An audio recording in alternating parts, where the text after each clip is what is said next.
Está no ar mais uma edição do Burkecast, o podcast oficial do Burke Instituto Conservador com Aramis de Barros. Receba a minha calorosa saudação e seja muito bem-vindo a mais uma edição do Burkecast, amigo ouvinte que compõe a audiência conservadora do Brasil. Eu me chamo Aramis de Barros e falo desde Navegantes, no litoral norte de Santa Catarina. É um renomado prazer encontrar você a cada novo episódio do Burkecast para tratarmos de alguns temas de interesse do público conservador. O Burkecast é um oferecimento do Burke Instituto, a plataforma EAD que vai ajudar você na sua trajetória conservadora e vai equipá-lo para a guerra cultural que temos enfrentado nos nossos dias. Não se esqueça de se inscrever no canal do Burke Instituto no YouTube para você ficar antenado com as últimas novidades que temos para você online. Essa edição do Burkecast será a segunda em que teremos um convidado estrangeiro que tem o espanhol como língua mãe. Eu vou conduzir a entrevista em português e o nosso convidado de hoje vai se esforçar para falar de modo bem lento para que você, nosso querido ouvinte, possa compreender e possa apreender o máximo possível de toda a informação que ele tem para compartilhar conosco. Nosso convidado de mais essa edição internacional do Burkecast é meu amigo particular. Eu tive a honra de conhecê-lo, a ele e a sua esposa, durante uma viagem de férias a Montevidéu em 2017. Ele tem 50 anos, é ministro do Evangelho, responsável por pastorear a Iglesia Casa Real, situada no centro da capital uruguaia. Nosso convidado tem uma longa experiência no mundo da comunicação radiofônica, tendo trabalhado em vários programas de rádio no Uruguai. Teve também uma carreira no mundo financeiro, exercendo cargo executivo no BHU, o Banco Hipotecário do Uruguai. Ele deixou a carreira secular para dedicar-se ao trabalho pastoral e também ao ministério voltado para a comunicação do Evangelho pelo rádio. Em 1999, assumiu a administração e a técnica da Rádio Zoe, a primeira emissora 100% cristã do Uruguai. Sob a liderança dele, a rádio expandiu-se até se tornar uma cadeia de 24 emissoras cobrindo Uruguai, Argentina e Chile com a mensagem do Evangelho. Além de trabalhar por 13 anos como pastor adjunto da Iglesia Misión Vida para las Naciones, o nosso convidado foi também secretário da CREU, o Consejo de Representación Evangélica de Uruguai, e foi coordenador e membro da mesa executiva da RPU, a Rede de Pastores del Uruguai, e membro consultivo da organização missionária Cruzada a Cada Hogar, conhecida aqui no Brasil como Cruzada Mundial de Literatura. É coordenador nacional da EFO, a Escola de Formação de Obreiros, ligada ao World Mission Center, com sede em Joanesburgo, na África do Sul. Desde 2008, o nosso convidado coopera como assessor de comunicação e conteúdo do grupo Cristianos Involucrados com a Política e el Serviço Público. Nosso convidado é casado com Sandra e é pai de 2 filhos, Ivan, de 30 anos, e Josias, de 24. Então, para tratarmos de um assunto muito interessante, termos uma boa conversa sobre as perspectivas da direita no Uruguai, eu recebo com muita satisfação o meu querido amigo, pastor Aldo Fernandes.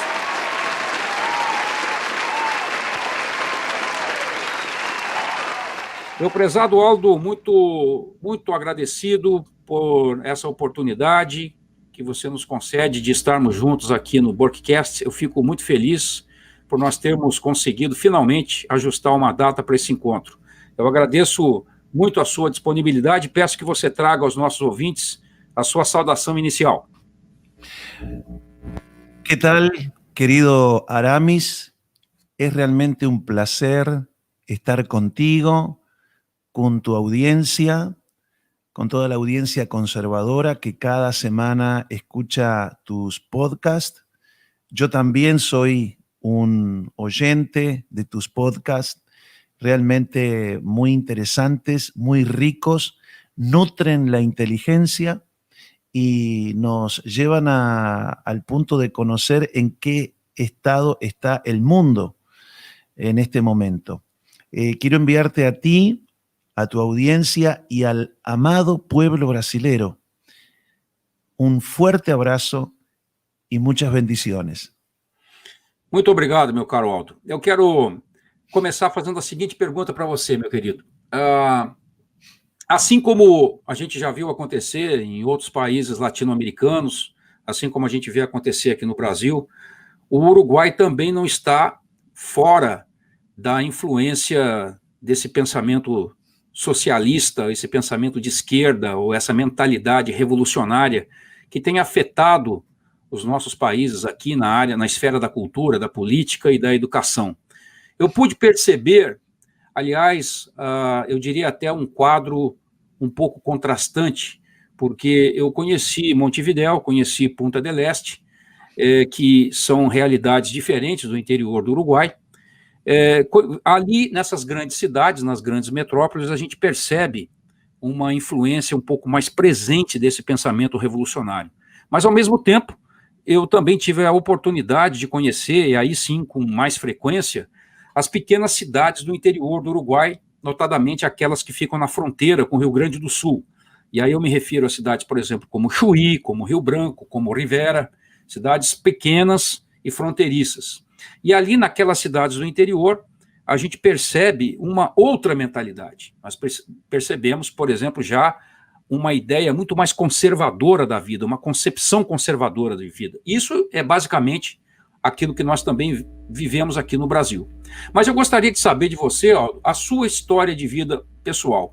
Você teve contato pessoal com essa influência revolucionária na sua carreira pessoal? Você, em algum momento, foi atingido ou influenciado por esse discurso coletivista que atinge, de forma geral, a América Latina como um todo? Bien, mi preciado Aramis, para responder tu pregunta, yo debo contextualizar qué clase de izquierda tuvimos aquí en Uruguay, en el gobierno, durante los últimos 15 años. Gobierno de izquierda que culminó en marzo de este año con un nuevo gobierno de centro-derecha que lidera Luis Lacalle Pou. Sin ánimo de ser exhaustivo, voy a puntualizar algunas cosas que nos ponen en contexto y voy a responder a tu pregunta. De los 3 periodos de gobierno que tuvo la izquierda aquí en Uruguay, que fueron entre los años 2005 y 2020, el primero y último periodo fueron encabezados por el recientemente fallecido el doctor Tabaré Vázquez. El periodo del medio fue del mediático guerrillero José Pepe Mujica. El partido al cual ellos pertenecen convoca al 95% de la izquierda en Uruguay y se llama Frente Amplio, que como su nombre lo dice, tiene una lista muy extensa de fracciones políticas que van desde aquel socialismo europeo de la Internacional Socialista, a la cual perteneció el doctor Vázquez, hasta la izquierda más radical y revolucionaria, pasando por el Partido Demócrata Cristiano y el Partido Comunista, y tantas otras pequeñas fracciones. El 5% que no tiene el Frente Amplio dentro de sus filas, hablando de la izquierda, es una izquierda muy radicalizada, pero apenas forma un 5%, un 4% de los izquierdistas aquí en el país. El 95% están representados en el Frente Amplio. Y desde los años 90, el doctor Tabaré Vázquez fue el líder indiscutido de esa izquierda, el hombre de peso político, y también con el tiempo José Mujica vino a ser parte muy importante dentro de las filas del Frente Amplio. Entonces, para comprender el tipo de izquierda que gobernó Uruguay, tenemos que entender quién ha sido su principal exponente político, que ha sido el doctor Tabaré Vázquez, que siempre fue un hombre de izquierda, pero más bien de centro izquierda, más bien un socialdemócrata. al estilo nórdico, con aquel concepto de estado de bienestar que muchas veces se maneja en Latinoamérica.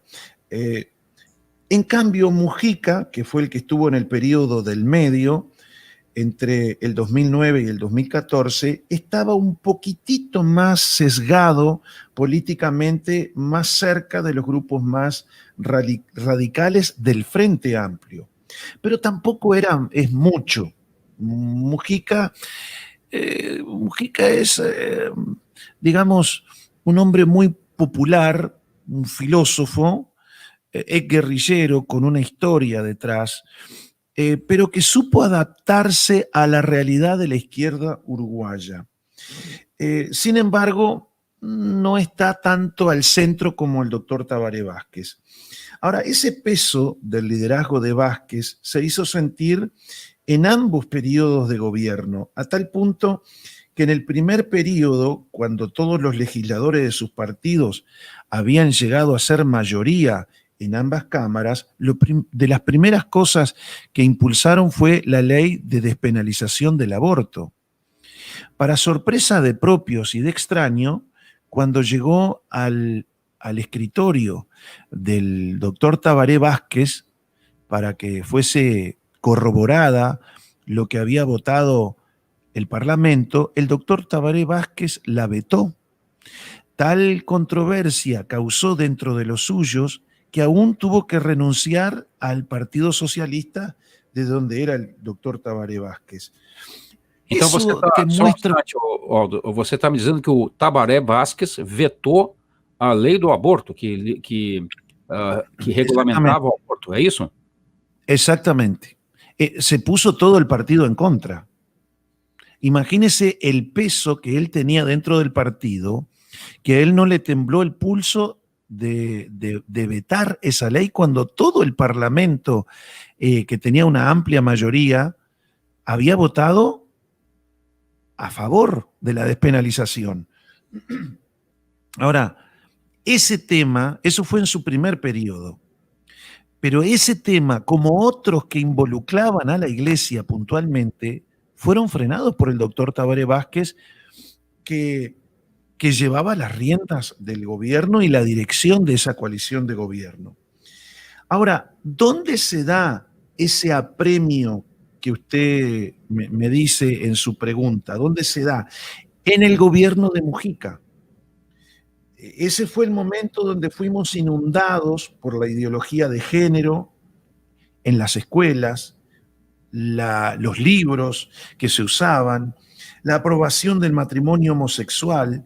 Se vuelve otra vez en la legislatura de Mujica, perdón, se vuelve en la legislatura de Mujica a plantear la despenalización del aborto, se aprueba y Mujica también la aprueba. Se despenaliza la marihuana, lo que ustedes llaman la macoña. Comienzan una serie de corrupciones sin precedentes en el país, muy de lo que pasó en otros gobiernos latinoamericanos, inclusive Brasil. Comienza un ensanchamiento del gasto público, comienza a engrandecerse, a engordar el Estado y se genera un gran endeudamiento externo. Aldo, se você me permite, e esse é o período também em que há um aumento grande da criminalidade no país, não é isso? Totalmente, a eso iba. Hubo un gran aumento de la criminalidad y la aprobación de leyes nefastas. Yo creo que el gran problema de Mujica fue lo que Vázquez no tuvo problema de hacer en su momento. Mujica no supo decir que no a lo que le mandaban del Parlamento y terminó aprobando todo lo que ahí vino.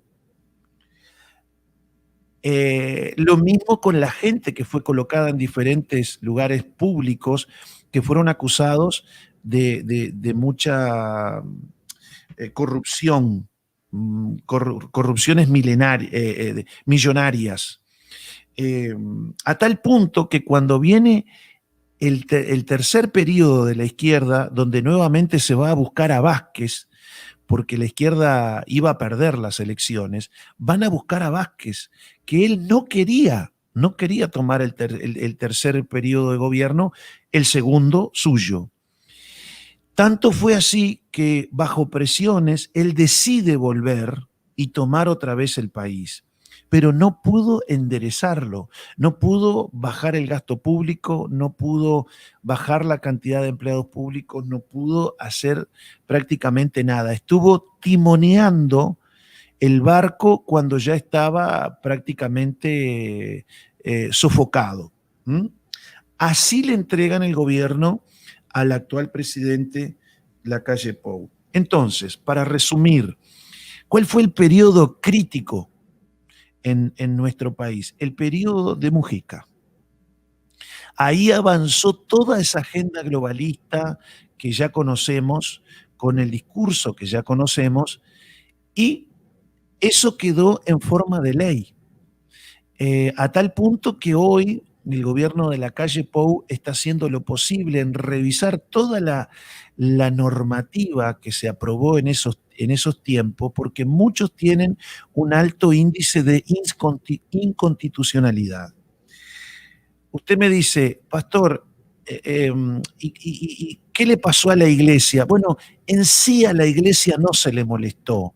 No se le molestó porque siguió predicando, siguió haciendo lo que iba haciendo, pero desde el aspecto de la sociedad civil, la inoculó con todo un montón de cosas que a través del sorismo y a través de la agenda globalista fueron impuestas en ese momento. Lo que podemos decir que el gobierno de Mujica fue una gran ventana para que todo eso entrara al país y hoy estamos lidiando con esa situación.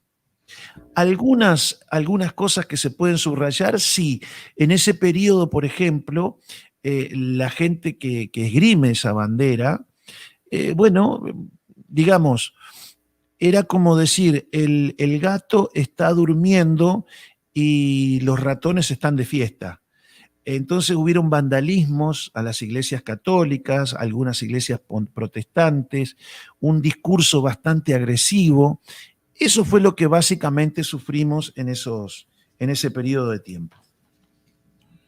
Perfeitamente, Aldo. Muito bem colocado. Ficou bastante claro. E já que você tocou no nome do presidente, eu queria pedir para você que trouxesse alguns comentários e algumas elucidações para o público brasileiro acerca do atual presidente uruguaio, Luiz Lacalle Pou. Como foi exatamente a aproximação dele, Lacalle Pou, com a direita conservadora? Você o conheceu pessoalmente, não é? Então, seria interessante você comentar um pouco sobre a influência, inclusive, do pai dele, o senhor Luiz Alberto Lacalle, né, que também foi presidente e era um conservador conhecido, né? O que você pode nos dizer acerca de Luiz Lacalle Pou? Bien, el primer contacto con el centro derecha del actual presidente Luis Alberto Aparicio Alejandro Lacalle Pou, porque tiene 4 nombres, el primer contacto de él con la centro derecha fue desde el vientre de su mamá, la señora Julia Pou de Lacalle. También, obviamente, su papá y su mamá, porque aunque él muchas veces en sus discursos, él pone muchas veces el ejemplo que siempre le dio su mamá. Él es un muchacho, lo digo con todo respeto, es nuestro presidente, pero es un muchacho joven. No sé si ustedes, no sé cómo se podría decir esa expresión en portugués, muchachos, un hombre joven. Sí, un joven presidente, ¿no? Un joven presidente. Él nombra mucho las enseñanzas de su mamá en cuanto a esto. Y ambos padres, el presidente Luis Lacalle Herrera y la mamá, Julia Pou, ella hizo un fuerte trabajo también social cuando era primera dama. Era una mujer de mucho peso en la relación matrimonial y mucho peso en el trabajo como primera dama. Y ambos han sido férreos católicos, practicantes, liberales en cuanto a lo económico y en cuanto a la economía, pero muy fuerte en cuanto al conservadurismo, con una fuerte impronta, no sé si es la palabra correcta, con una fuerte presencia de aquellos valores católicos tradicionales, pro vida, pro familia, amigos de Israel, muy cercanos a la iglesia protestante en cuanto a relacionamiento, a tal punto que todos los movimientos cristianos actuales están en el Partido Nacional, que es el partido del doctor Luis Alberto Lacalle. ¿Qué más decirte? Si bien hoy el doctor Luis Alberto Lacalle, padre, está, digamos, él a sí mismo se ha llamado al silencio en cuanto al trabajo de su hijo, él no está haciendo campaña política, ni ha hecho campaña política en favor de su hijo, fíjese, pero no lo ha hecho en el rol de estar en la cancha política, no gramado, como dicen ustedes.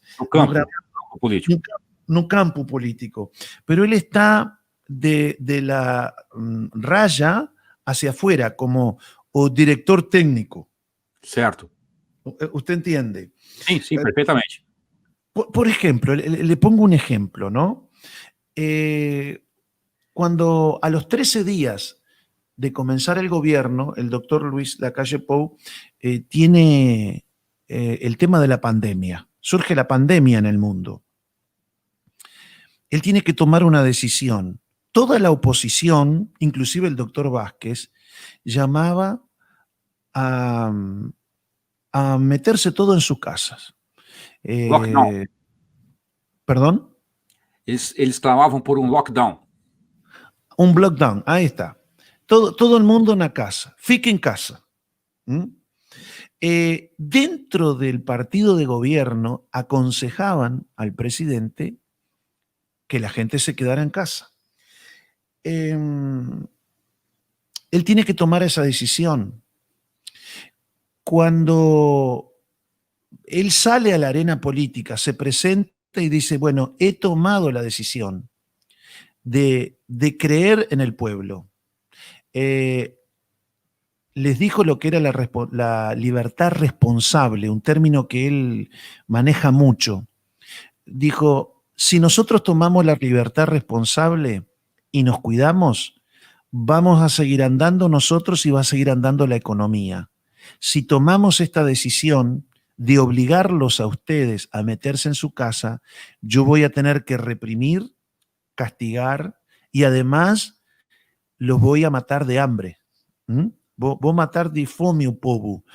Especialmente la gente que tenía que salir día a día a conseguir su trabajo, el jornalero, no sé si se habla así ese término, o jornalero. É o diarista, a pessoa que trabalha todos os dias. Exactamente. Él toma esa decisión y fue una decisión extraordinaria, al punto que Uruguay estará entre los países del mundo que va a tener menos caída en su Producto Bruto Interno, algo así como un 3%, calculan, entre un 3 y un 3,5%. Los niveles de empleo casi no han descendido en Uruguay. Fíjese lo que le estoy diciendo. Sí. Se ha mantenido igual y en algunos meses un poquito menor de lo que le dejó el doctor Tabaré Vázquez. O sea, fue una decisión muy arriesgada, el cual atrajo, pero que dio éxito. Eso atrajo a la prensa. Bueno, el doctor Lacalle Pou dijo, no, es mi filosofía de vida. Yo en esto no puedo obligar a mi pueblo a hacer algo que no estoy dispuesto, no solamente no estoy dispuesto en mi corazón a hacerlo por filosofía, sino que no estoy dispuesto a reprimir. Entonces, ¿qué hace la prensa internacional? Va al doctor Lacalle Padre para ver si él había tenido influencia en eso. Entonces yo escuché una entrevista que le hicieron de una cadena española y le dijeron, pero usted tuvo que ver en esto, usted que es conservador, usted tuvo que ver en esta decisión que tomó su hijo tan acertada, ¿no? ¿Y sabe qué contestó el presidente, el expresidente? Dice, para ustedes eso fue una decisión de gobierno y de filosofía de vida. Para mí fue el Espíritu Santo quien guió a Uau, mi hijo. muito interessante, hein? Sim- Él Mas, dijo simplemente esas. ô, Usted puede Aldo, imaginarse la cara del periodista, ¿no? O sim, sea, sim, eu se imagino. quedó rascado Mas, ô, la Aldo, cabeza. é, Mm. a posição do Lacage Paul é muito semelhante à posição que o Bolsonaro tomou aqui originalmente. E eu acho que a diferença que existe entre o Brasil e o Uruguai é que vocês não têm uma Suprema Corte como a nossa, né? Exactamente. Ujú. No, no, acá la Suprema Corte se dedica única y exclusivamente a decir si una ley es constitucional o anticonstitucional. Que beleza. Nada más. No Que, tiene, no quem tiene dera que tivesse connotación uma corte assim. política. Ujú. Sí, sí. Sí, sí. Inclusive la corte mismo tiene dos maneras de usted asumir. Primero está la carrera judicial como juez y la aprobación en el Senado y en la Cámara de Diputados, de los congresistas, de si ellos están de acuerdo o no. ¿Mm? Lo que se llama acá la veña, como decir el visto bueno. Certo. Y normalmente los jueces, primero se ve la parte puramente técnica y su backstage, ¿no? Su récord, Sim, sua história. cómo fue su carrera, su histórico, ahí está. ¿Qué es lo que hizo detrás del escenario en todos estos años de juez? Y lo otro es que conste el apoyo de todos los partidos políticos. Normalmente se da por un acuerdo político, entonces si la persona tiene el perfil correcto, no importa si es de izquierda, de derecha, no. Si es de centro, no. Tiene que ser una persona que cumpla con la función pura y exclusivamente de decir, esto está de acuerdo a la Constitución o esto no está de acuerdo a la Constitución. Perfeitamente. Ô, Aldo, já que Uhum. você está falando um pouco da estrutura política que está funcionando no Uruguai, eu vou pedir que você explique para a nossa audiência exatamente algo sobre isso. Como funciona essa estrutura política partidária uruguaia? Qual é o perfil dos dois partidos que se rivalizam no poder e como se dá efetivamente esse choque entre uma posição mais à esquerda e outra mais à direita no país? Bien, es muy interesante tu pregunta. Si tú me permites, voy a hacer un poco de historia, porque para conocer el presente tenemos que ver qué es lo que ha pasado en el pasado, qué es lo que ha ocurrido en la historia. Bueno, Uruguay es un país joven. Después de este país fue una gran planicie al oriente del río Uruguay, de ahí su nombre. Uruguay, algunos dicen que no tiene nombre Uruguay, porque su nombre lo que es una descripción, República Oriental, o sea, al oriente, al este del río Uruguay. Entonces, toda esa parte de tierra, que es una gran planicie, aquí no hay grandes elevaciones, ni nada que se le... Exactamente. Fue disputada entre Portugal y España siempre. Los portugueses hicieron sus primeros enclaves militares acá, en esta parte, los españoles también, y hubo una puja, una pelea entre la corona de España y la corona portuguesa. Ahora, después que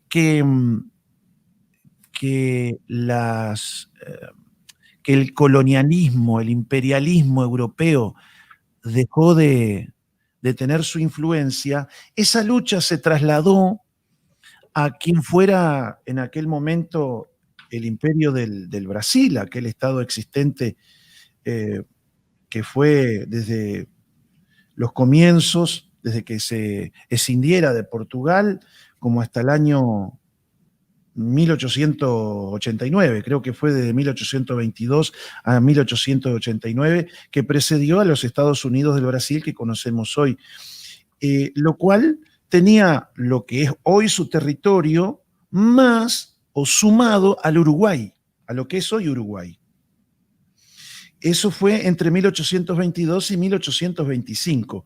En aquel tiempo el Imperio del Brasil llamaba a lo que es hoy Uruguay la provincia Cisplatina, que significa un poco más acá del Plata, que viene a quedar debajo de Río Grande do Sul. O sea, nosotros fuimos parte del Imperio del Brasil. Pero también los que se habían separado, independizado de España, también estaban las Provincias Unidas del Río de la Plata, que viene a ser lo que hoy es Argentina y lo que pertenecía al llamado Virreinato del Río de la Plata. No sé si me viene siguiendo. Ambos, sí, en otras palabras, se disputaban entre nosotros Brasil y lo que es hoy Argentina.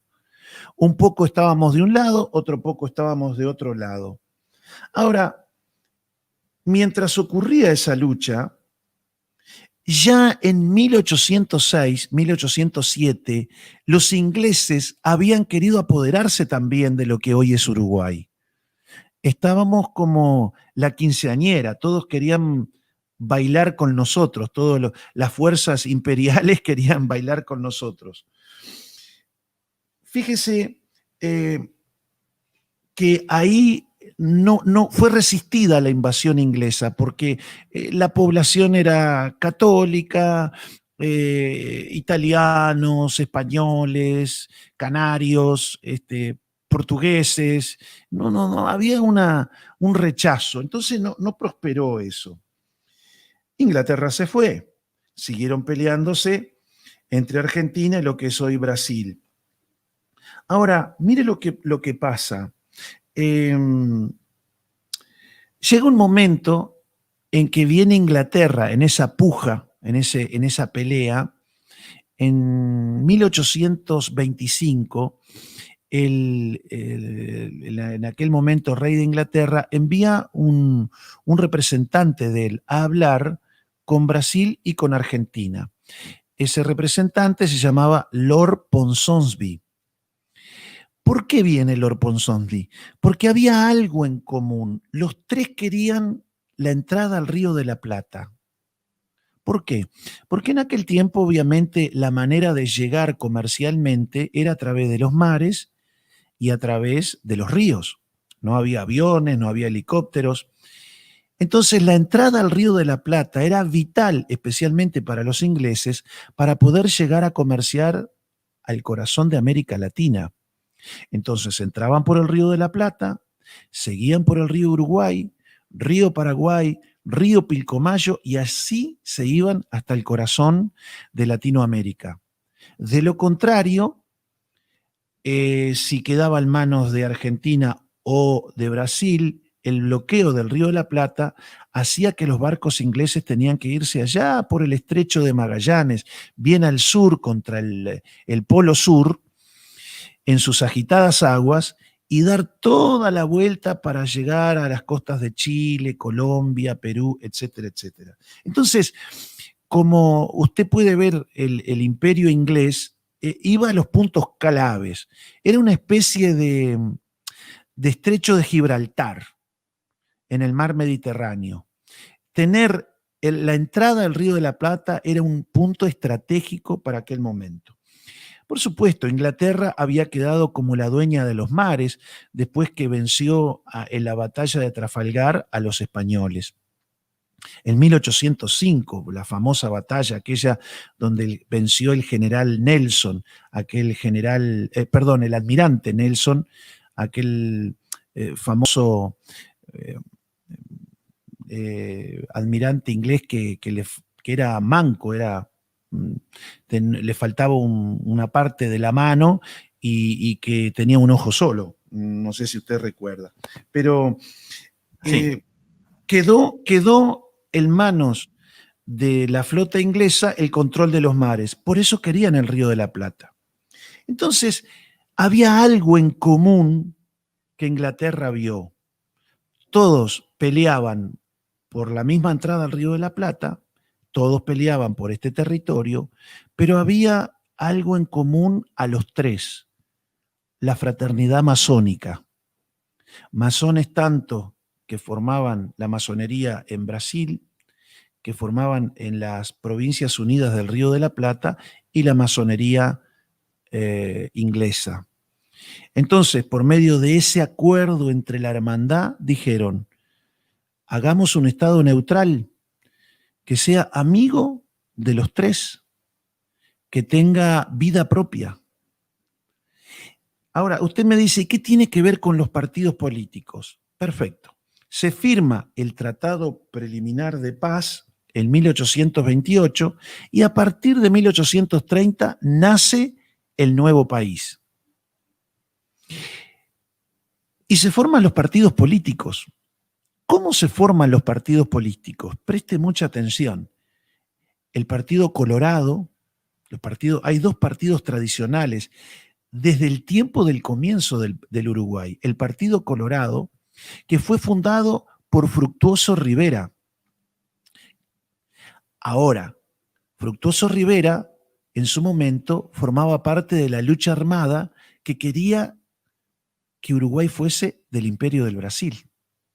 Por otro lado, se forma el Partido Nacional, que tiene como principal figura a Manuel Oribe, que forma parte de aquellos que en algún momento quisieron que fuésemos parte de las Provincias Unidas del Río de la Plata, lo que es hoy Argentina. Por tanto, había una conexión muy fuerte entre el Partido Colorado con Brasil y el Partido Nacional con las Provincias Unidas del Río de la Plata.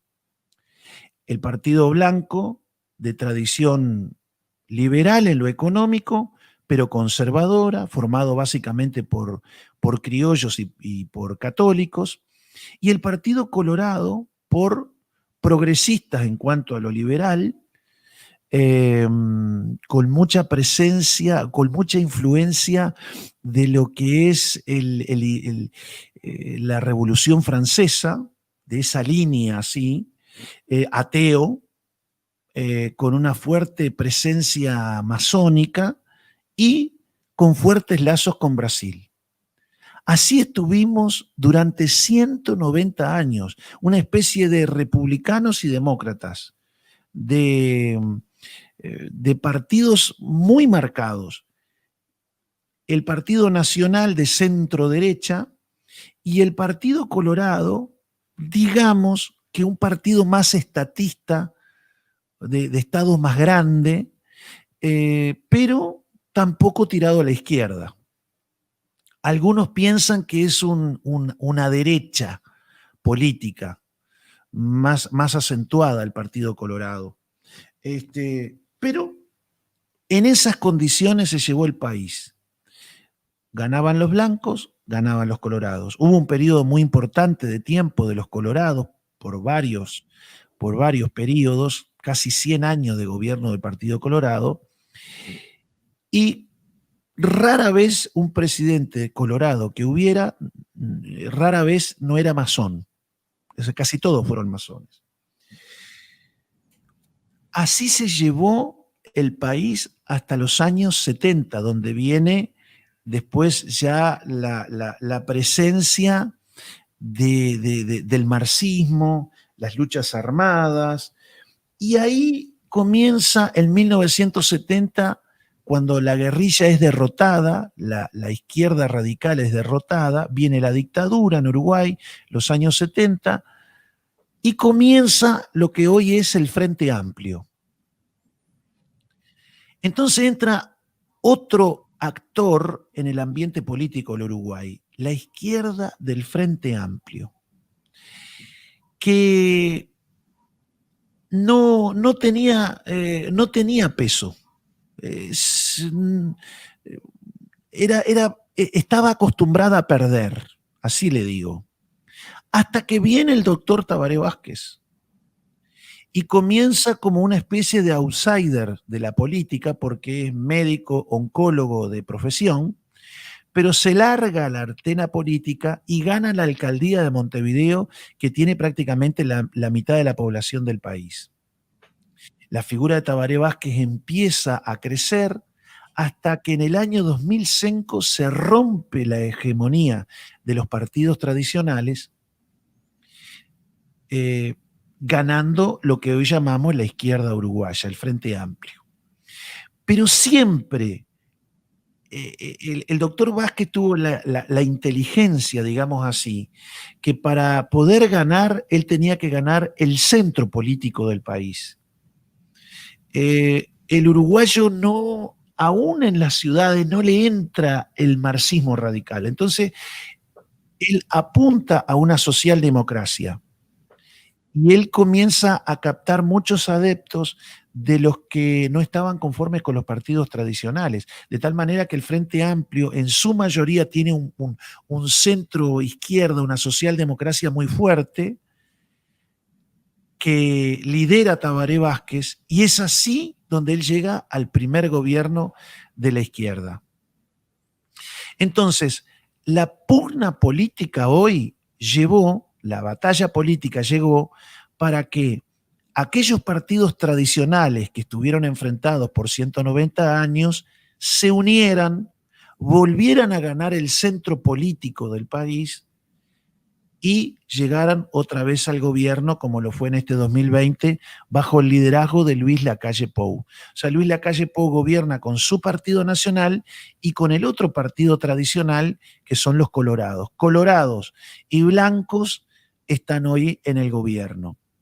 Pero también aparece en esta elección alguien que poco se esperaba, que es el general Manini Ríos, que es un general al estilo Bolsonaro, muy afín a Bolsonaro, es como un espejo del Bolsonaro de Uruguay, digamos así, que lleva mucha cantidad de votos, tantos como el Partido Colorado, no como el Partido Nacional de Lacalle Pou, pero fortalece esa coalición, digamos así, multicolor, y tiene hoy el doctor Lacalle Pou la mayoría en las cámaras para poder aprobar de diferentes leyes que le permiten gobernar al país. La gobernabilidad se está dando de esos partidos tradicionales y del y del general Manini Ríos, y en la oposición está el Frente Amplio. O sea, que si tú me preguntas cuál es hoy la rivalidad en la política uruguaya, le puedo decir que es un hilo, una marca muy débil en el centro del espectro político. Quien gana ese centro político gana el gobierno. Puede ser el próximo gobierno de centro izquierda moderado, o puede repetirse un centro derecha moderado, pero todo se basa por el camino del medio. ¿Cuál es la rivalidad? Y a veces cuesta distinguirla. Quizás se da más en los valores. El Frente Amplio es un partido que está totalmente comprometido con con los fundamentos, digamos, del progresismo, del Foro de San Paulo, especialmente la izquierda radical, pero también está a ver quién gana dentro del Frente Amplio, porque si surge un nuevo Tabaré Vázquez, aunque vuelva a ganar el Frente Amplio, se va a volver a repetir esa política más o menos de centro-izquierda. No sé si fui claro en explicarte. Perfeitamente, Aldo. Foi muito elucidativo esse seu retrospecto, foi muito bom. Muito obrigado. E já que você mencionou um pouco do contexto envolvendo o Brasil e a Argentina, eu gostaria de saber como você vê a reação da esquerda revolucionária hoje na América do Sul. Vamos olhar um pouco para o contexto sul-americano, para o nosso contexto aí próximo, né, tanto do Brasil como do Uruguai. Como você vê, Aldo, o resultado das eleições, por exemplo, na Argentina, na Bolívia, e também os distúrbios sociais que ocorreram no Chile e que, infelizmente, vão culminar agora com uma nova constituição mais à esquerda naquele país. Como é que você vê esse contexto? Você vê nisso algum tipo de ameaça maior para a estabilidade social dos nossos países? Bueno, tengo dos cosas para decirte sobre eso. Que Uruguay es un país muy institucionalista.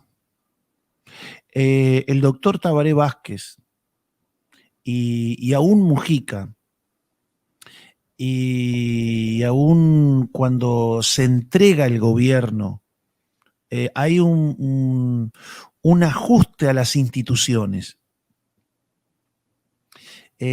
O sea, se busca mucho el principio del republicanismo. Cuando el fallecimiento del doctor Tabaré Vázquez hace pocos días, una de las cosas que señalaron la oposición política al doctor Tabaré Vázquez, como dentro del propio Frente Amplio, fue el doctor Tabaré Vázquez fue un gran republicano, separación de poderes y instituciones fuertes. A tal punto que cuando la izquierda perdió aquí ni se consideró que pudiera aceptarse otra cosa más que el resultado estricto de las elecciones.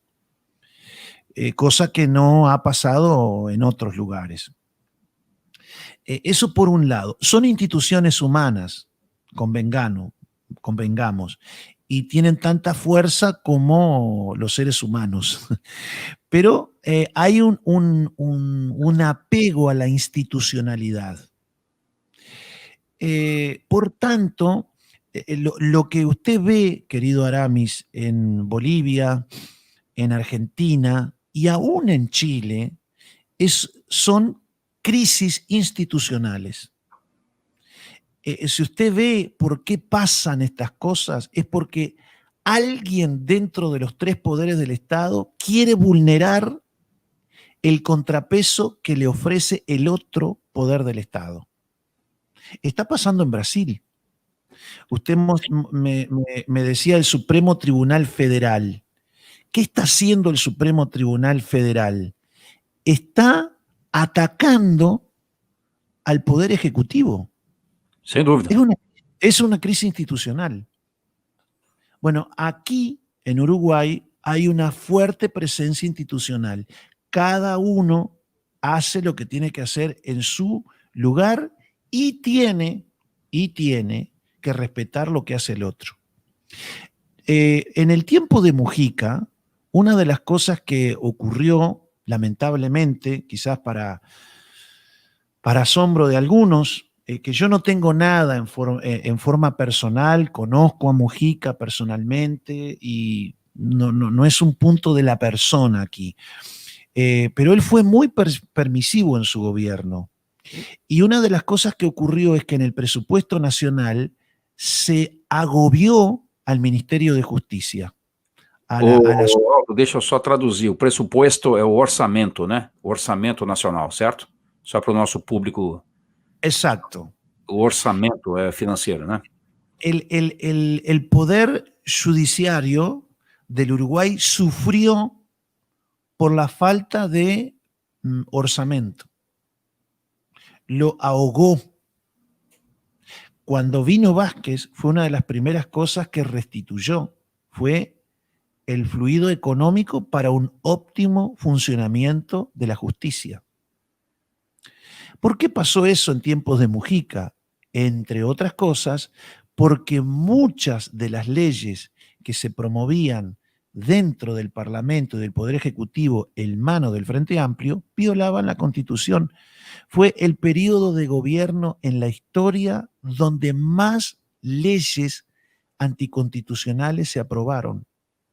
Algunas fueron vetadas por la Suprema Corte, porque, o sea, tiene que haber un grupo de ciudadanos que vaya a la Suprema Corte a pedirle que mire eso, si no la Suprema Corte no se mete. Y cuando viene el doctor Tabaré Vázquez, restituye esa fortaleza tan imprescindible que es el fluido económico para el funcionamiento normal de la justicia. Entonces, primeramente, nosotros hemos visto aquí como por la ventana lo que ha pasado en Chile, en Argentina y por Bolivia. Lo hemos visto por la ventana. Hemos visto las barbas de nuestros vecinos arder.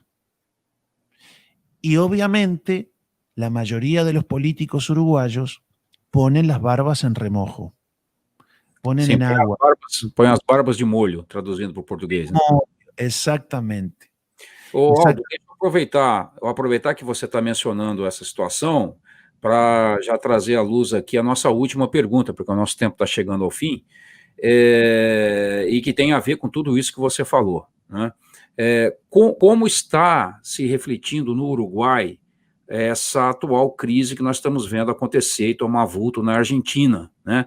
O Uruguai tem se tornado um dos principais destinos dos argentinos que estão fugindo do país, correto? Então, eu queria saber como está essa situação, como isso está se refletindo no Uruguai, e se realmente já existe um volume, você comentou comigo que já há um volume considerável de argentinos entrando no Uruguai, qual é o perfil médio, se é que há um perfil, um promédio, né, desse perfil do argentino que vai buscar um refúgio no Uruguai, ou que vai buscar oportunidades no Uruguai? O que você tem a nos dizer sobre isso? Bueno, con Argentina nos unen lazos históricos que ya mencioné, que ya tengo mencionado. Sí. Se suma el idioma y el ser receptores de una gran cantidad de inmigración en común. Después de la Segunda Guerra Mundial, en Uruguay y en Argentina, hubo una gran recepción de españoles e italianos, e inclusive rusos y alemanes. Es decir, muchos de ellos eran parientes entre sí. O sea, estamos muy entrelazados con el pueblo argentino. Hay una hermandad muy cercana. ¿Hay diferencias? Sí las hay. Argentina sigue teniendo una fuerte presencia del catolicismo. Aquí a principios del siglo XX se erradicó el catolicismo desde el punto de vista institucional, desde el punto de vista de las cuestiones de la política y del Estado. O sea, no significa que no haya católicos que sean senadores o diputados, así como hay protestantes que lo son. Pero nos unen un montón de cosas, no tanto así en la parte institucional y política. Para que usted tenga una idea, Aramis, el uruguayo habla español, come como italiano y piensa como francés, dada la gran influencia que tuvo la francmasonería en el país en el área de la educación. Aunque desde sus comienzos la masonería más popular provenía de Inglaterra, que estuvo en el inicio del país. Argentina tiene sus diferencias, hay en esa área hay diferencias. pero el contexto en sí es de una gran de una gran similitud entre los dos países. Ahora, fíjese cómo se está dando la pandemia en Argentina, cómo se está dando la pandemia en Uruguay. Fíjese cómo está la condición económica y dentro de lo difícil de la situación, cómo está la situación en Uruguay. Hablamos el mismo idioma, muchas veces hay hijos que tienen padres argentinos, madres uruguayas, padres uruguayos y madres argentinas. ¿Cuál es el primer lugar por cercanía, por vecindad, por lazos históricos donde van a venir? Por supuesto que es Uruguay. Es el primer lugar donde vienen. En el verano los argentinos llenan nuestras playas, especialmente Punta del Este. El jet set argentino invade Punta del Este. Están en nuestras calles, están en nuestras capitales, están en los pequeños balnearios. La familia media, de clase media argentina, está en nuestros balnearios. Si a eso le sumamos el terrible momento económico y los impuestos que se le están poniendo a la gente que tiene capital, por supuesto, los primeros que se van a venir van a ser los empresarios, después la clase media que viene a traer a nuestras escuelas y a nuestros colegios sus hijos, la facilidad que da Uruguay, porque a los argentinos como a los brasileños se les da una amplia entrada en el país. Mire, le digo algo más. Hace poquito el presidente Lacalle Pou firmó un decreto para que cualquier argentino o brasileño que venga a nuestro país se le exoneran por 10 años los impuestos. Si vienen para poner una pequeña empresa, una gran empresa que le dé trabajo a 15 personas, usted tiene 10 años exonerados los impuestos, usted no va a pagar impuestos. Increíble. Entonces, yo le puedo decir que hoy el gobierno uruguayo está aprobando solamente argentinos, solo argentinos, 100 permisos nuevos de residencia acá en Uruguay, que está aprobando. Las solicitudes son muchísimos más. Se calcula que en este último periodo de un año para esta parte y lo que corre del año que viene, esperamos alrededor de 25.000 argentinos, familia media, alta y empresarios que se vengan a vivir acá a Uruguay. Muchos siguen a veces trabajando en Argentina, pero sus familias están en Uruguay. Ellos vienen los fines de semana o cruzan diariamente. Fíjese que nos separa un río. Entonces, ¿qué le puedo decir? Aldo, se me permite, você falou 25.000 argentinos ingressando no Uruguai. Esse número pode parecer pequeno aqui para nós, no Brasil, porque nós temos uma população muito grande, né, em comparação com o Uruguai. Mas se a gente pensar que vocês têm aí 3 milhões e 400 mil, mais ou menos, não é? 3 milhões e 400 mil habitantes. Es una ciudad entera de Uruguay, una ciudad del interior. Pois é, 25.000 imigrantes ou pessoas entrando, solicitando visto de permanência, é um número muito grande, correto? Sí, sí, sí. Además, usted vio cómo es el argentino, el porteño. Eso aquí es una piada, pero vienen 25.000 y parece que llegaran 100.000. Eu entendi o que você quis dizer. Nós entendemos bem o que você quis dizer, Aldo. Los brasileños también nos visitan y es un pueblo muy alegre. Cuando usted ve un ómnibus o un auto y ve ir cantando, tocando el tambor ahí adentro, golpeando la puerta del auto, ese es brasileño. También entendemos eso ahí, Aldo.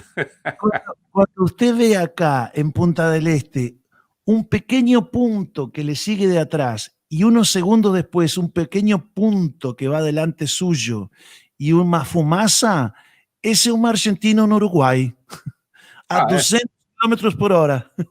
Uau! Mas, Aldo, me diga uma coisa, então você já consegue, o uruguaio já consegue perceber essa presença argentina em decorrência da situação econômica do país? Você já consegue perceber essa presença maior agora nesses dias ou não? Mucho, mucho. Y muchísimos venezolanos, muchísimos cubanos, muchísimos dominicanos, peruanos. Uruguay en estos últimos años ha habido una bonanza económica, muchos años ininterrumpidos, como 18 años ininterrumpidos de crecimiento, y eso ha traído mucha inmigración. Para que usted tenga una idea, el gobierno tiene previsto que para los próximos 5 años lleguen solamente argentinos, alrededor de 100.000. 100.000. É um número realmente muito grande, proporcionalmente à população, né? Muchísimo. Creo que es una corriente inmigratoria que no se ha visto desde la Segunda Guerra Mundial. Realmente incrível. Uhum. Aldo, eu gostaria de estar com mais tempo aqui para nós ainda tocarmos em outros assuntos importantes, mas nós já chegamos aqui a 1 hora de podcast e eu quero dizer para você que foi um prazer muito grande contar com a sua companhia aqui no Burkcast. Eu já esperava já há alguns meses poder marcar esse nosso encontro e graças a Deus nós conseguimos. Então, receba a minha gratidão por ter nos atendido aí desde a charmosa Montevidéu, essa capital tão linda aí do Uruguai. Eu desejo muito sucesso a você no seu trabalho pastoral, também no seu ministério radiofônico. E para a gente encerrar essa edição, eu gostaria de ouvir as suas considerações finais, por favor. Bueno, lo primero que quiero decirte, Aramis, es que hay una gran simpatía del pueblo uruguayo con Brasil, con los brasileños, que son bienvenidos. Con los argentinos somos muy parecidos, pero hay mucha pelea entre hermanos, ¿vio? Sí, con certeza. Pero con Brasil hay una simpatía y una empatía. No sé si usted entiende. Perfecto. Que son bienvenidos. Uruguay es un pueblo de brazos abiertos. El doctor Tabaré Vázquez decía muchas veces cuando se le preguntó de dónde descendían los uruguayos, y dijo de los barcos, porque acá en Uruguay el 100% de la población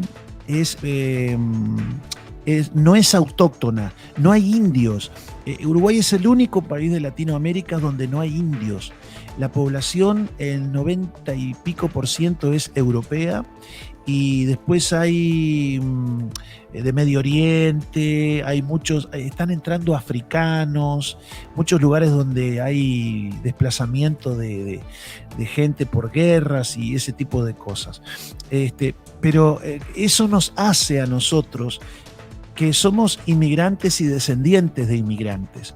Por tanto, el inmigrante es bienvenido. Es tratado con amor, con respeto, y en especial el pueblo brasileño. Yo tengo un afecto muy especial. Eu morei muito tempo perto da fronteira. Então eu escutei muita televisão brasileira, muita rádio brasileira, até que tem aquele espanhol com sotaque de brasileiro. O português é muito bom. Sim, sim. Entonces, nada, solamente enviarles un gran abrazo, un cariño muy grande, y que Dios bendiga a Brasil y que Dios bendiga a Uruguay, que nos libre en esta hora tan difícil y en estos tiempos tan peligrosos que vive el mundo entero y por supuesto en nuestros países. Correto. Muito obrigado, Aldo. Deus abençoe ricamente a sua vida, o seu ministério, a sua família. Agradecido aí pela sua participação. Querida audiência conservadora do Brasil, muito obrigado pelo seu prestígio ao Burkcast. Se você perdeu algum episódio, confira as edições passadas na plataforma online da sua preferência. YouTube, SoundCloud, Spotify, Apple e Google Podcasts e Anchor. Não se esqueça de deixar o seu like, o seu comentário e também de compartilhar o conteúdo com os amigos. Eu espero revê-lo no próximo episódio do Burkcast. Não se esqueça do nosso recado, que a gente sempre costuma deixar aqui ao fim das nossas edições e que se encontra em 2 Coríntios 13:8. Nada podemos contra a verdade, senão em favor da verdade. Um grande e fraternal abraço a todos vocês e até a próxima.